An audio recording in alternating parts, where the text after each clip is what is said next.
should I invest in bonds? So Loren, people want to know, should I invest in bonds? Yes or no? Yes, you should invest in bonds, but we have to be careful about how much of your portfolio that you actually invest in bonds. We don't want to have too many bonds within the portfolio because of the environment that we're in right now. Interest rates are going to continue to go up, which means your bond portfolio is going to continue to lose money most likely. But at the same time, it is a good diversifier.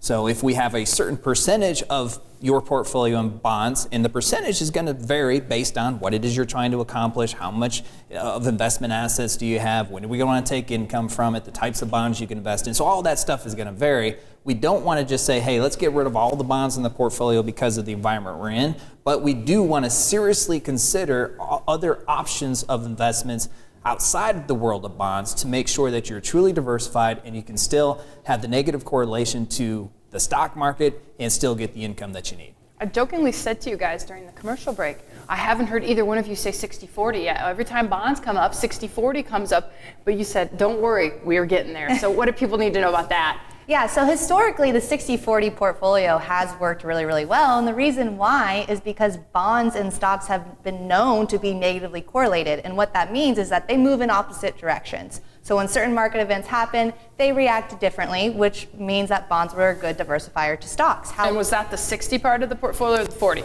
So 60% fixed equity, 60% fixed income, 40% equity. Okay. Yep. And then what we've realized since really 2008 is that bonds and stocks have been moving much more correlated in a positive manner. So now when we see certain events, they're starting to react similar and they're not as great as a diversifier. So during 2008, the average 60-40 fixed income equity portfolio was down around 26%. And that's not really what you expected given historical performances of the 60-40 portfolio. So now we need to start getting a little bit more creative, and luckily, as we evolve, so do our investment products, and there are other investment products out there that we can add to the portfolio to provide further diversification. And that's really the good news. We know that we don't want to be a 60-40 type portfolio anymore. That's a very archaic way of investing. And due to technological advances and a lot of advances in the investment industry, there are so many different options out there that you have to create a truly diversified portfolio and get all the characteristics of a portfolio